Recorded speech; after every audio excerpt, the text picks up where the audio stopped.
Neck-throughs, guitars, they're like a guy that won't have a beer with you. I want to hear what's pushing the notes.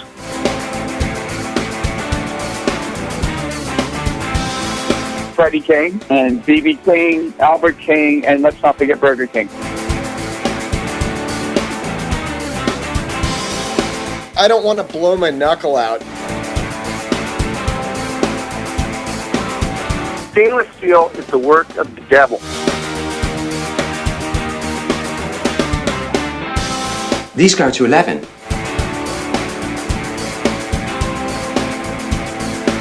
From the East Amplification Tone Labs in Baltimore, Maryland, it's the Amps and Axes Show with your hosts, Jeff the Godfather of Low Wattage Amps Bober and Mick Marcelino. Well, good day to you, Mr. Bober. Good day to you, Mr. Marcelino. Oh, man, I'm telling you.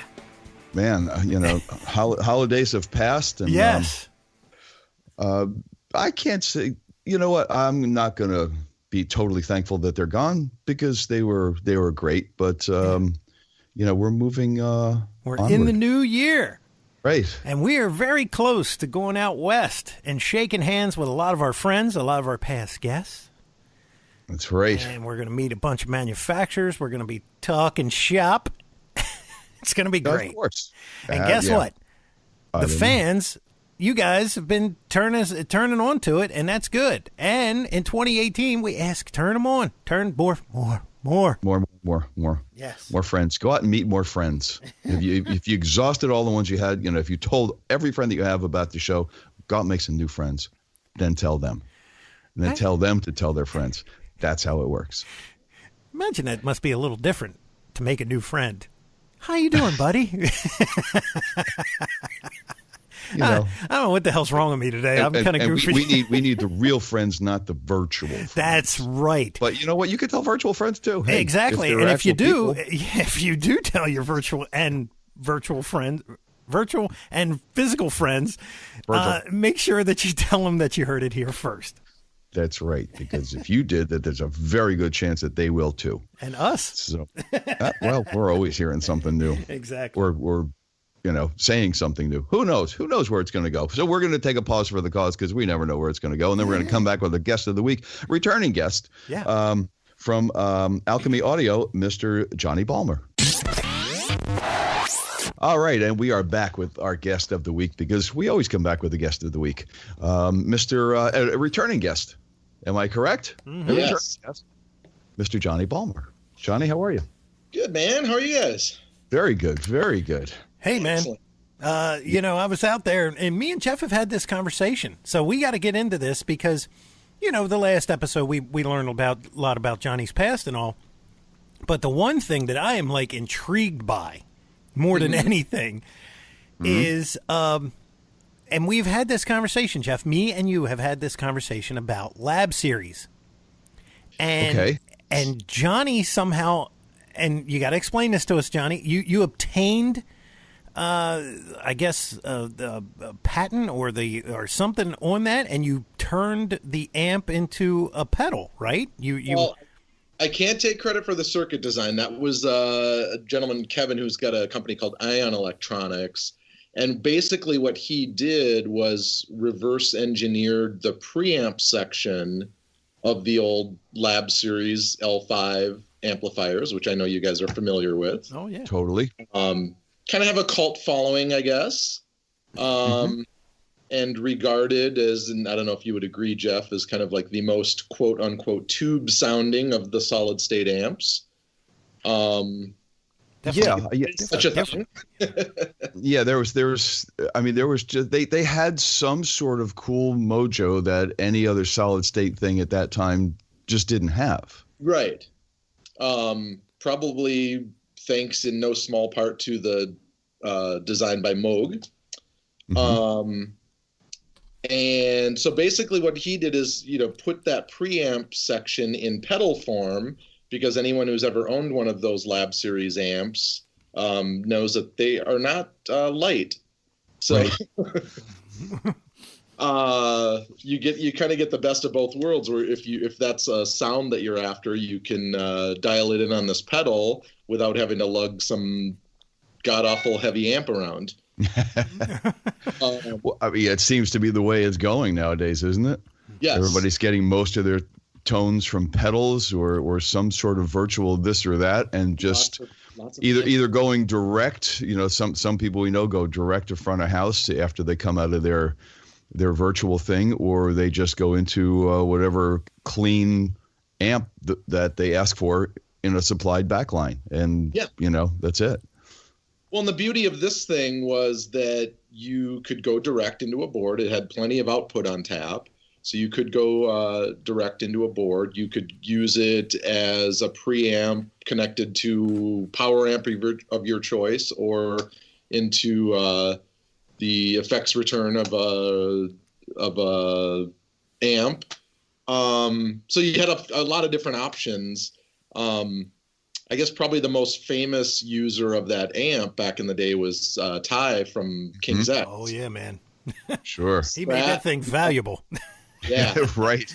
And so there were a lot of tone chasers that were after that sound that picked one of these up, and that was what they were after. That's pretty cool. So I did a limited run of those. And to give you an idea, if for anyone who hasn't seen it, it's I guess a little larger than the average effects pedal. There were it would have to be, because I've looked at that circuit before and I've had the same thought, and I went, that's going to take up a lot of real estate. 12 pots, 12 op amps, couple of foot switches, 4 LEDs. It's got the built-in compression circuit. So there was a lot going on under the hood, and it was a pretty involved build, but it was a labor of love, as we say. Nice. About that.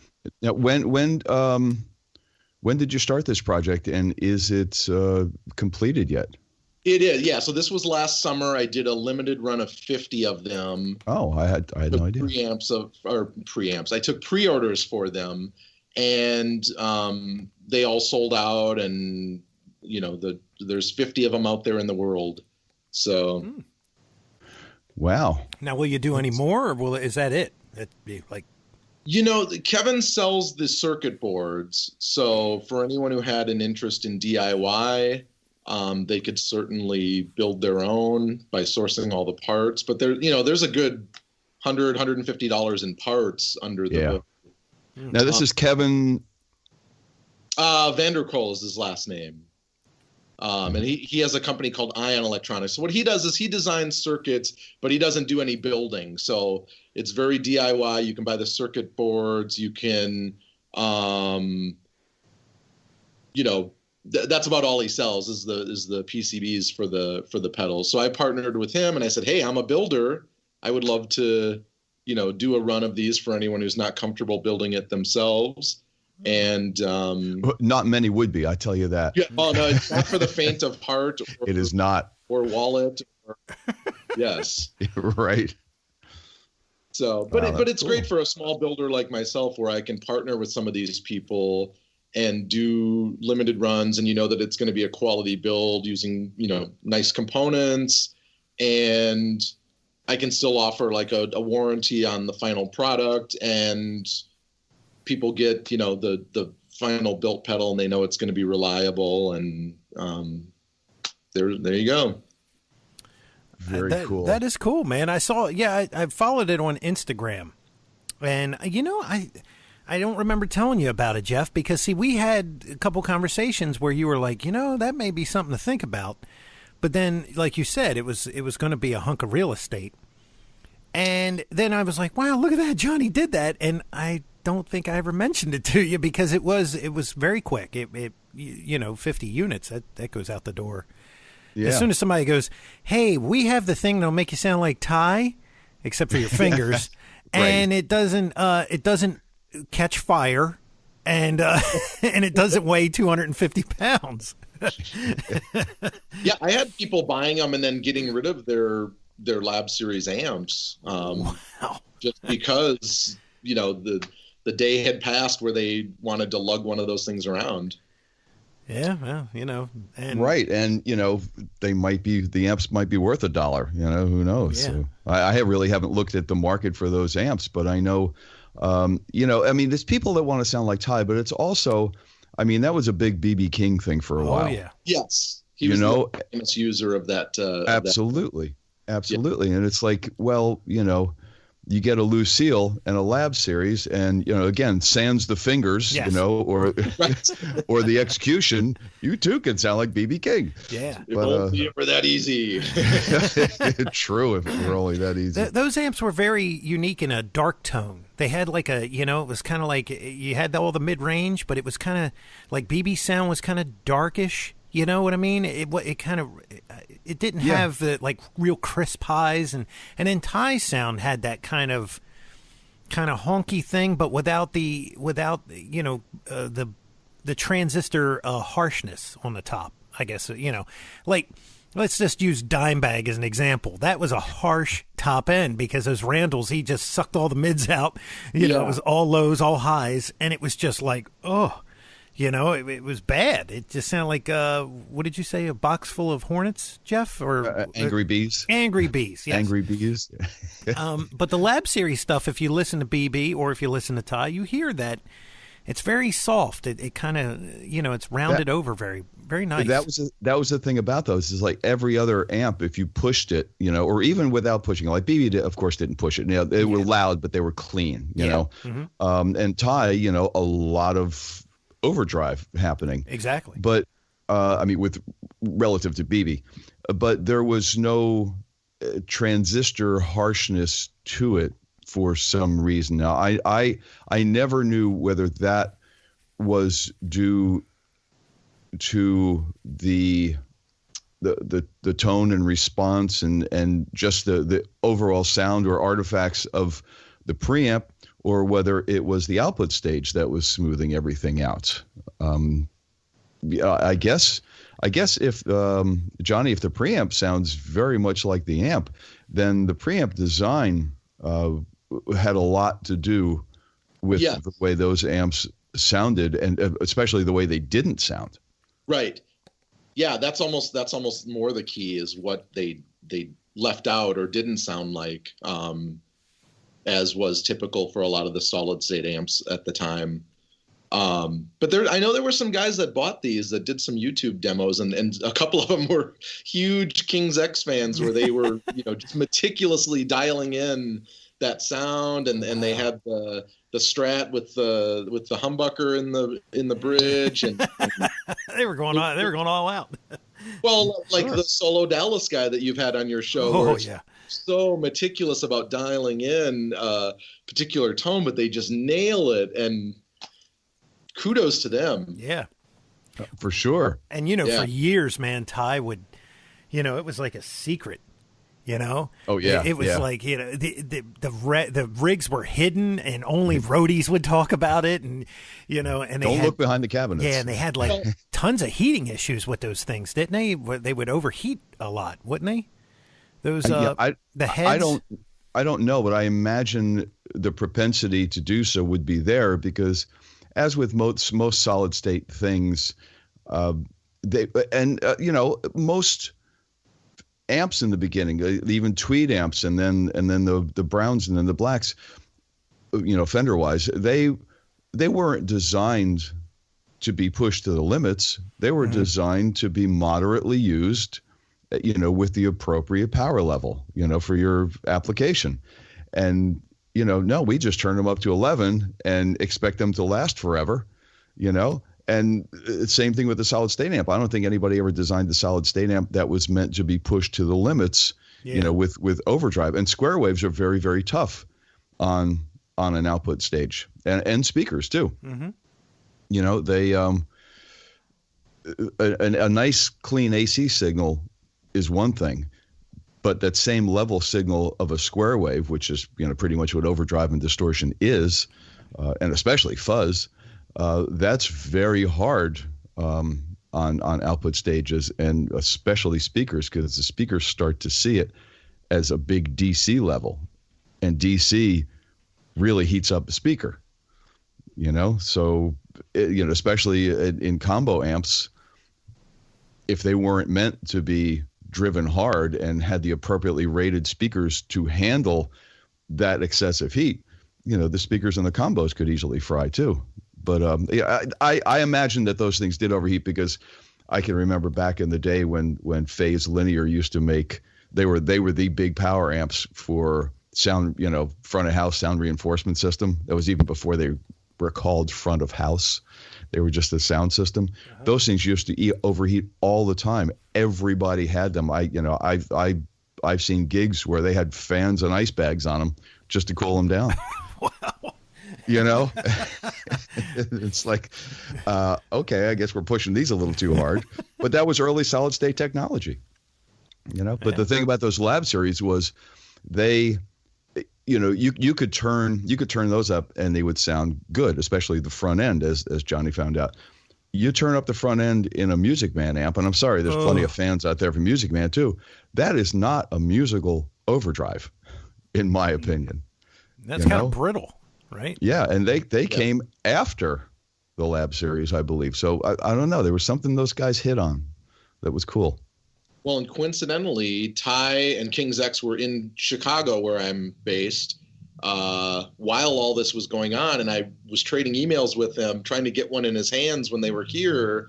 But I was out of town that week. So unfortunately, we missed each other. But we've been keeping in touch. And I know he's got a recording studio in Texas where he lives. And so we're gonna connect at some point. So I'm sure. For someone that was such a core of their sound for so long, I would love for him to try one and get his thoughts and see how it compares. Sure. Yeah, man. Well, I'm going to have to, somehow find somebody that's got one, or find somebody that knows somebody that's got one. Yeah. Just to play. I'm really curious, just to play around with it. But what else is going on? Anything new on the drawing board? Anything that you're updating? Anything that's selling like wildfire? What's going on?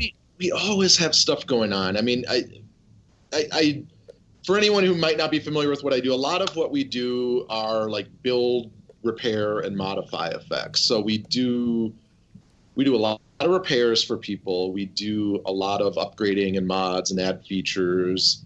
I don't do a ton of, like my own product or anything like that. I think we've really carved out a niche for ourselves for fixing the broken stuff when it goes down, and then also just, upgrading and modifying the existing stuff. And in addition to that, we'll do things like where we'll partner with a builder, or a designer, I should say, and we'll do a limited run. So after the lab series, we did the same thing with Jeff. You're probably familiar with Seriatone, sure. Primarily known for doing amps and clones of famous circuits. Mm-hmm. But just within the last year, he found a company in Malaysia where he's based that actually did the die cast of the original Klon enclosure, and really built this Klon circuit. And so he was offering these as kits where people could buy, an exact replica of the original kind of big, bulky Klon enclosure, which is always a thing that was missing with all these companies that would put out their own version of the Klon. So now, you could have something that even aesthetically looks exactly like the real deal. And also I can confirm sounds exactly like it, because I A-beat it with a buddy of mine here in Chicago that has an original Klon that he purchased direct from Bill Finnegan back in the 90s and still has it. And we sat there and switched back and forth between the two, and there was really no discernible difference between the two pedals. And these are, something that retail for $300 instead of, if you can find an original Klon, it's a couple thousand on the used market. And we were selling runs of those to people who might have an original, but they hesitate to take it out on the road with them, or they don't want to take it to a gig where it's going to disappear. And they just want to use it, for studio use or something, or someone that wants that Klon sound, but they just don't have the wallet to, pick up an original one. Well, sure. So, it's either that or make a mortgage payment, Yeah. Right. But because they, Bill did reissue the Klon but in a new design. With all surface mounted components. So exactly. We can argue how accurate that is to the original. I mean, I've seen plenty of demos online, and even something like Electro-Harmonix version of it, the Soul Food, I've done comparisons side by side with an original, and it'll get you 90% of the way there. I mean, at a certain point, I really think you're splitting hairs with some of these when it's, basically the same circuit design, and you're trying to push the front end of a tube amp that's, on the verge of breakup, and all of these are going to kind of get you in that same sonic territory, Right. And if given the choice, sure, I'll buy the Klon if money were no object. But if you're on a budget, you can kind of get that same sonic territory with something like a Soul Food even. Mm-hmm. And I don't know if you're modifying them, but there's people that already have modified the Soul Foods. Yep. Yeah, we have a mod for that where I add some germanium diodes that are more true to what's in the original, but then we also do a bass contour knob on the side, because the one thing I've found with any of those Klon type circuits is they work great as kind of a boost or an overdrive, but the minute you start to crank the gain on the pedal, they get real thin sounding, and that's just the nature of the circuit. So in order to kind of compensate for some of that lost bass frequency, you can kind of dial this in with that extra knob that we add. Interesting. Yeah.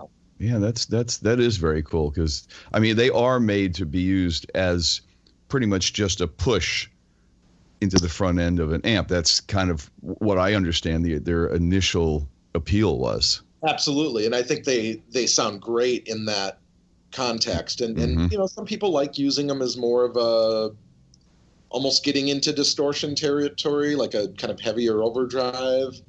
But I definitely don't think that was the purpose or where they really excel. Right. Because I remember, I think the guy that really kind of discovered or made known or made famous, if you will, the Klons was pretty much Ken Fisher, with Trainwreck, and it worked. He found that it worked really well, like the best with his amps, because they're very basic amps, and they were meant to be played loud, because that's the output stages get pushed. But if you wanted a little bit more happening in the front end, he found that the Klon worked the best with the Trainwrecks, and that's from what I remember what kind of put the Klon on the map. So yeah, that was the initial intent. I don't think he was looking for the best Big Muff. He was just looking for something to push the front of his amp properly. Yes, and it was a very specific purpose with that design. I think it was a Fender amp that he was trying to kind of not have to crank to 10 to get that sound, and so this was a way to kind of achieve that. Yeah, well, I mean, I don't know that any of his Trainwrecks were actually Fender based. They were much more Vox based. Yeah. Okay. Yeah. The Liverpool and the Express, they were much more of a Vox based kind of amp. Cool. But yeah, that's what I remember. Because I remember Ken telling me about it years ago. I said, "Man, you got to hear this pedal. Yeah. It's so great in the front end of an amp." So that's cool too. So you now the ones in the repro enclosures, yes. The new old enclosures, construction wise the same as the originals? Yeah, I mean, and right down to, I've got a stash of these vintage Sylvania germanium diodes that we put in them, and like I said, I've A/B'd them next to the original. I mean, there's some mystery around what's in the originals, because Bill claims that they're very specific and they're very rare, and that he's got the stash of them and looked long and hard for those, and but the ones that we were using in there definitely gave them a run for their money. So cool. So but it's not surface mount like the It is not. It's all through hole. Yeah. And then, the nice big 24 millimeter pots. And, he really tried to stay true to the original circuit layout and design. And cool. I guess the advantage of ordering from me was he had a wait list of over a year for getting one from him from Malaysia. And so I partnered with him and got the enclosures and the circuit boards. And then I just sourced all the other parts using the same, quality and tolerances. And then we did 3 different runs of those. And we just kind of sent out the last batch of them. And I kind of feel like at this point we kind of exhausted the buyers that had maybe the market need and time and didn't want to wait for it, that would order them from me. And now it's kind of like we moved on to some other stuff where, we did the runs of those, and those were kind of fun. But it's fun. It's fun to keep it interesting. There's always something different in the shop. For sure, man. That's cool. I didn't know about those either. That's wow. Cool. Well, I just like the tagline there, Jeff. And we'll have to, see if Electro-Harmonix wants to use this, but it's looking for the best Big Muff pie. Well, that's what the pedals were called, Exactly. That's what they were called. I remember I was a kid when I first got mine. This was when they were still being made in New York. The first, right, the silver and black, bent exactly. Metal enclosures. Yep. Yes, that would literally put you in the hospital if you didn't take the screws out correctly, and to remember to change the battery out. You had to take those 4 screws off, and that sheet metal would cut you like a knife if you weren't careful. Believe me, we've been modifying those for a long time, and there's you definitely want to be wearing gloves when you're drilling holes in that thing, because if that drill catches it wrong and starts spinning, man. Mm-hmm. I still have all my fingers, so that's good. But I remember when I had that box blade. Exactly. I remember when I first got that, and I was looking at it, and I didn't realize, what the entendre behind it was. And then my buddy comes down and he goes, "Dude, what's up with the Big Muff pie?" And I'm like, "What?" Where's it say pie? Oh, I was like, "Oh, yeah, there we go." And of course, it spawned a whole, generation of different, clones. And then, of course, they've got to come up with their own clever spin on the name. And, there's the large beaver and. Yeah. Now, Sovtech, didn't they buy that at one point, and then I guess it got bought back, right, Jeff? No, Mike Matthews is both. Oh, well, There you go.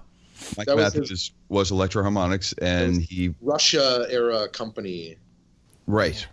Yeah, Sovtech. That was Mike Matthews, and he was doing the tube thing at first, the Sovtech tubes, and then he started having some effects and amps made there as well in Russia. And they came in military green boxes then. Yes. Yeah. There's I think at least 3 different iterations of the Russian Big Muff pie that he had made over there. And the first ones were I believe the dark green boxes. Yeah. Yep. And then let me see, I think there were 2 other ones. One of them is referred to as the Civil War. Okay. Civil War box. Those are the green ones, which they actually just recently reissued in a smaller pedal form. Those were the green ones? Using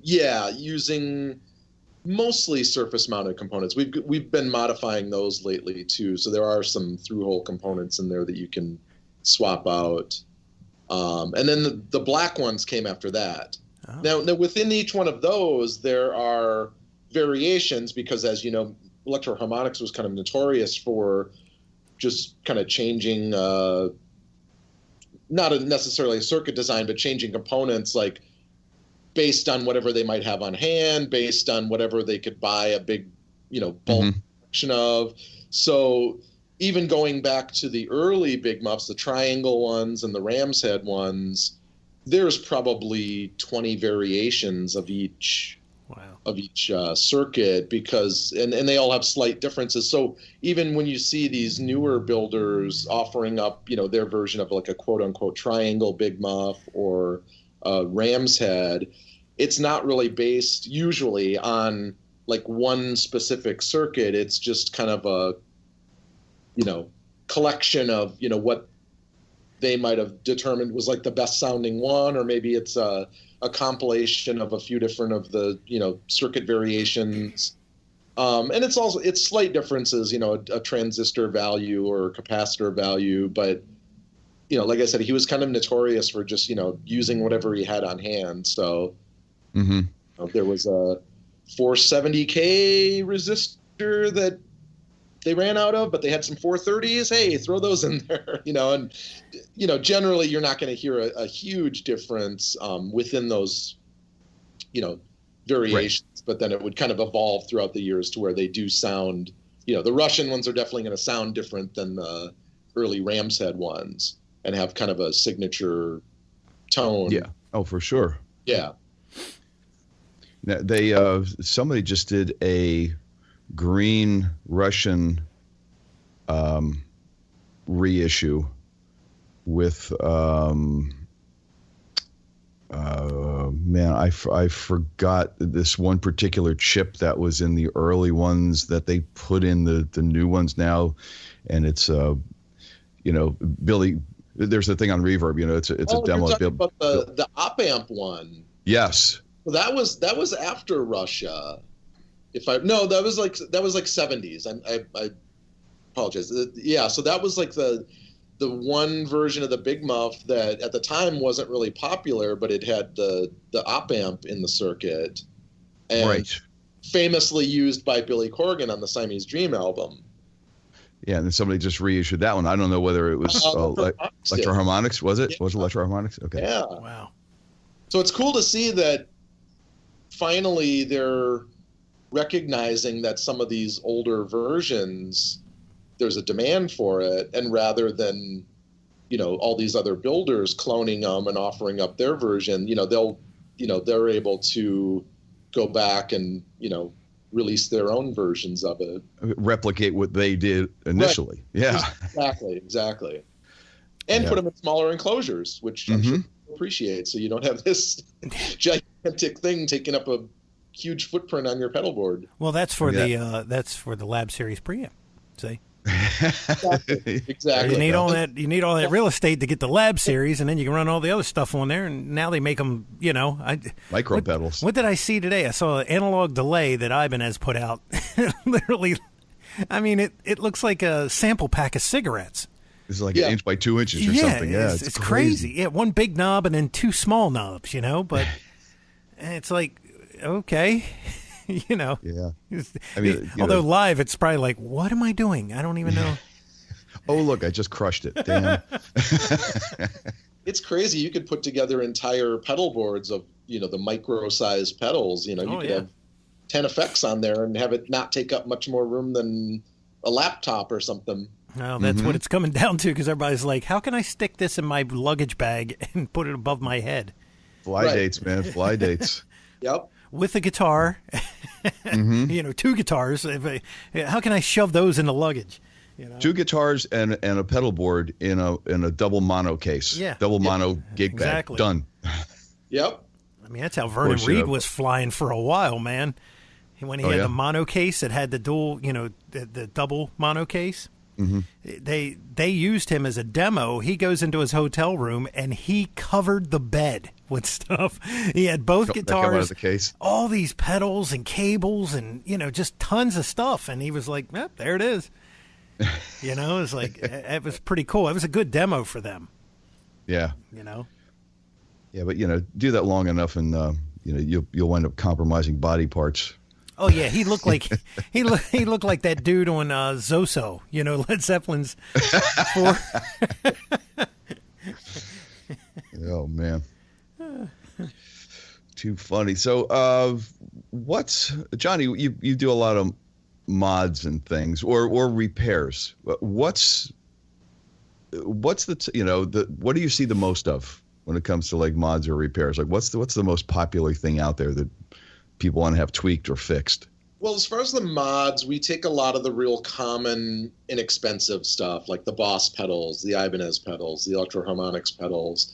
And, in some cases we're adding features. Like in the case of the Boss Delay, there's the DD5 and the DD7. They both have the ability to connect an external tap tempo pedal or jack. What we do is install a switch inside, right on the top. We'll drill a hole, wire it all up so that you don't have to connect an external tap tempo. You can still turn it on and off like you normally do a Boss pedal, but now you can have this tap tempo switch on top that you can tap out. See, I thought you were fixing a broken, because those those little plastic switches in there. I had a flanger and it just died one day. Yeah, and that switch would not work. I mean, I would have to really smash it with my foot. So when I saw that, I thought you were doing a mod to fix that problem, but that's actually a tap tempo. It is. That's cool as hell. There are people that can, they'll do like the true bypass mods for the Boss pedals, which does require drilling a hole on top and putting a standard, stomp switch on there. Okay. Mm-hmm. It's they do the switching with the pair of opposing transistors and the relay switching. So it's a fair amount of surgery involved. I'm not a huge fan of it simply because I've not found that the buffers in the Boss pedals are like, in general, like really terrible, where they're going to rob your tone to that degree where it's necessary to, convert them to true bypass. But also I like the stuff that we do to be like reliable and gig worthy. And once you start going in there and like, trying to remove these transistors and tack on these wires, and it's tough to have it look nice and be reliable. So, but sometimes when you see those Boss pedals that have the switches on top, that might be what it is too. Gotcha. Could be. I mean, you can do a typical double pole, double throw to give you a true bypass in those things, but you also have to change the switching circuitry so that when the pedal is powered up, it always comes on. It always comes up in an on state because they don't normally do that. Right. So you have to flip that around. Yeah. Oh boy. Yeah. But yeah, so we do a lot of that type of stuff. We do a lot of repairs. We've been doing more repairs lately for like some bigger companies and artists. Like we're in Chicago, so Wilco's here. They've got their kind of recording and rehearsal facility nearby, and Mark, the tour manager who kind of manages their loft space that they have, will bring over a bin of 20 or 30 broken pedals that they've just accumulated from the tours, and hand them off and say, here, fix these, and do stuff like that. And that's really fun because and it keeps all the work you're doing interesting, and and then you get to kind of see some of the stuff that they've been using on tour, and I swear there must have been like 5 Electro-Harmonix holy grails in there that they were just blazing through like nothing. And I imagine, they're on tour and something goes down, they've got backups. They're not going to bother fumbling through trying to fix it while on tour. They're just going to throw it aside and put a new one on the board and deal with it later on when they return. Have you deal with it later on. Yeah, exactly. That's what I'm here for. So yeah, That's so right. we've been doing stuff like that. We've been doing a lot of stuff for reverb.com because they've got some staff that and this came as such a surprise to me. Their sole job is just to kind of buy and sell pedals on the site to kind of grade the functionality of the site and the user experience. And my first reply was, I didn't know that was a job. That's pretty interesting. Yeah. So, but they'll get a lot of stuff in that needs some type of work, or maybe it was a customer return or something. And so same kind of situation. Well, they'll just have a huge collection of stuff that needs some type of attention to it.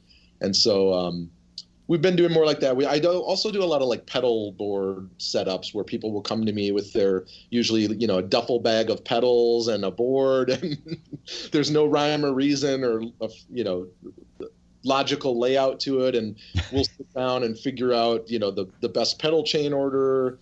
Then we'll construct nice, high quality patch cables that are the appropriate length, so you don't have all this excess. Sure. Bird's nest going all over the place.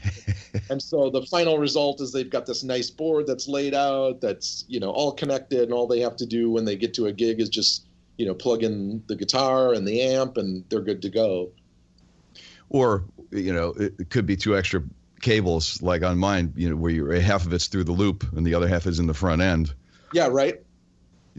That's time-based stuff always belongs in the loop. Yes. Generally belongs in the loop. Yeah, and so we'll do like little patch boxes and stuff where they, if they need that ability, that's right there on the board, so that they can just, same thing, they can just throw the pedal board on the ground and make all their connections, and then they're good to go. Mm-hmm. Very Sweet. Cool. Yeah, man. Yeah. Well, I tell you what, it's we follow them on Instagram, and there's always something out there. I mean, you're definitely busy. We try and active. Yeah, your little insignia goes on all the stuff that you mod and that you change, and I guess you repair and all that, which is very cool. And we'll make sure that all the links will be on our page, and that will live in perpetuity. That's right, because and I'm telling you, there's some demos out there. I've seen some of them; they're pretty cool. I haven't seen some of the guys that have been trying to do the Ty Tabor thing, but definitely the demos that were while you were building those things, and it was like I was watching it. I was going, "Oh my God, you're putting that in a pedal," and then I found out they were, it was a limited run, and I thought, "Oh well, that sucks," because I couldn't afford it at that time, and I was like, "I really would like to, but I can't." So. Yeah, it's like, you're watching the car wreck, but you want to turn away because, so you're just like, oh, damn it. I may have to go search out a board or two from that supplier. There you go. And, play around with it. Perfect for you to, just get the DIY board, and none of the components or parts are really difficult or odd to source. There was a couple weird. It's got a couple like 2K pots and stuff that, just finding ones that would solder right to the board were a little weird to source. But for the most part, it's probably stuff you have laying around already, and Yeah, that'd be cool. And I think I can probably handle finding a 2K pot and the ability to mount it somehow, somewhere. Right, exactly. Yeah, so what you got to do then, Jeff, is you got to do with the guy Blug. Remember Blug pedals? It's a 100-watt pedal. Oh, right. And they sound like Marshalls, and that guy, remember, he's like from where's he from? Like Denmark or something? Yes, Norway or Denmark. Yeah, Norway, something. Something like that. And it's a 100-watt Marshall pedal. Basically, it's a JMP in a box, like this thing on the floor, and it's got modes that you can change. But I don't know if it's virtual or I don't know how he did that. But that would be kind of neat, though, if you could take that and then shove 100 watts on the back end of it, into a pedal form. Yeah, it weighs 400 pounds, but it'd be no. There's so many Class D output amps out there now. I mean, Mike Matthews years ago, I think he only makes one of them now, but he used to make a 20 watt and a 40 watt. Oh, that's right. Amp yeah, that goes on the pedal board. That's the size of a pedal, and that's when the Class D things were really starting to ramp up. And was it a 40 caliber? That sounds like a Mesa thing. Something No. Like that. I think you're right. I think it was like the 40 caliber and the 22 caliber or something like that. Yeah. You know what? I know I'm looking at it in my head. Right. And I know I'm 85% right. So they've been there for a while, and now the more people are even making those. Yeah. Oh yeah. But it's like Mark Bass. Yeah. Mark Bass is one of those companies where the first time a friend of mine had one, I said, man, how much is, that thing's pretty deep, man. It's got a lot of punch to it. I said, how many watts is it? He said, it's like 1,100 watts or something ridiculous, right? He says, you want to help me carry it? And I'm like, no. And he's like, oh, it's not that bad. And I'm like, no. Thinking, the SVT Pro that weighed 195 pounds. Yeah, it weighs 12 pounds. Yeah. It's crazy, man. Yeah, it'll just get to the point where everybody will come in with this tiny little pedal board, with all the little micro effects and a Class D amp, and like, what do you need for backline? I need a speaker. Yeah. Right. Speaker cabinet. Just need a speaker cabinet. That's all. Just I'm good. Which that's probably more truth to that than I mean, I know we're joking. I'm kind of not kidding. Yeah. Yeah. Because the problem is and this is the number one complaint is a lot of times, man, the promoter, they bring it in. They go, this isn't a Marshall. This is like something I've never heard, It's like, well, my cousin built this cabinet, and Exactly. He's pretty good with wood. I'll tell you what, man, you ought to see the stereo system he built. And next week, he's going to put a back on it. Exactly. So, that's the world we're coming into. Yeah, well, it's getting cartridge is expensive, and for any of the bigger bands, I know Wilco, they have a whole separate set of gear in Europe that they just use when they travel there because it's cheaper to buy the storage, store it there than it is to transport it back and forth. Absolutely. Well, that's going to be kind of cool for the Storage Wars guys, because after a while, somebody will forget to pay their monthly bill, and they'll crack that thing open on A&E, on that weekend show, and the guy will be like, "I just bought 50 Marshalls for nothing." Yeah, right. What does that case say? Wilco? What does that say? Exactly. Who are these Foo Fighter guys? Yeah, right. But yeah, I mean, it's they're lucky. That's a band that's big enough to be lucky enough to store a B set of gear in Europe. Right. Most people can't even do that anymore. No, man. No.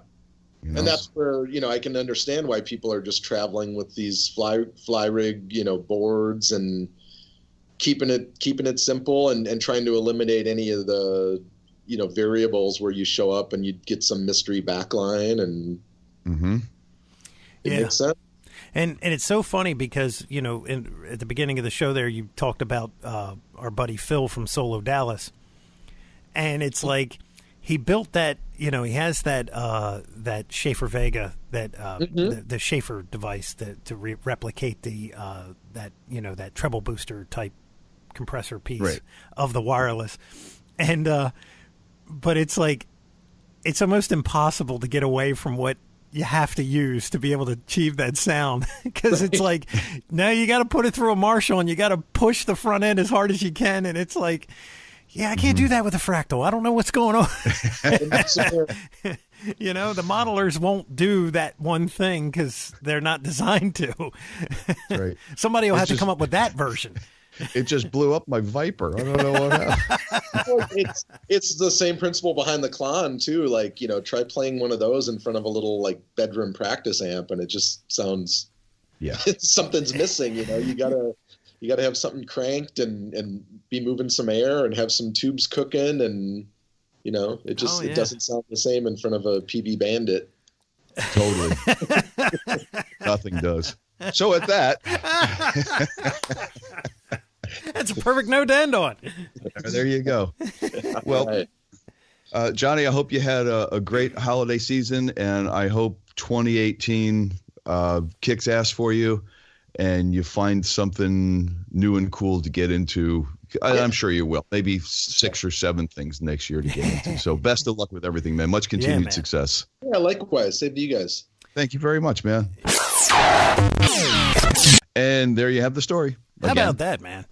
Yeah, there you go. I didn't pay attention a while back about the I thought I told you, but we get in our conversations, we're always tangent after tangent after tangent. Right. If they could record, if we could record that would be something.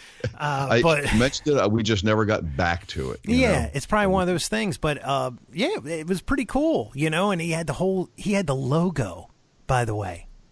Oh, wow. He had the actual, remember the logo that they ran for Lab Series? Yeah, you had all that, and I guess he got permission, the silk screening and everything. It was really cool looking, and, hey, if there's one out there for sale, jump on it, because it's the real deal, it's the circuit. And if you're a DIY guy, you can always go to that guy that he was talking about. I forget what the name of it was, but it's in the episode here. Yeah, we'll have to dig that out. I didn't write it down in time, but I want to personally check it out myself. So yeah, and if get in there and start soldering stuff up, and like you said, it's about $150 worth of parts, and you can you too can sound like Ty Tabor. Can't buy a lab series for $150. So no, and let me tell you, go out on the internet and look. There ain't many that look like they've all seen better days. I mean. I have not come across one that looked good. Look, it's that era solid state amp. It had to have been serviced a half a dozen times by now, at least. Oh, sure. You don't know what wound up inside it. You don't know, you don't know what Uncle Joey fixed it with. Who knows? He's good at building speaker cabinets. That's right. Yeah. So and now you can get an official look-alike clone of a clone. Yes. Yes. It's pretty cool. So until next time, my friend. When there will be more internet revelations. Exactly. I'm Mick Marcelino. Yes, you are. And I'm Jeff Bober. Big Russian pie. And we're always saying, onward. Be sure and follow the show on Twitter @AmpsandAxes. Also, make sure you like the show on Facebook. For news, comments, and everything else, visit the webpage ampsandaxescast.com. Thanks for listening.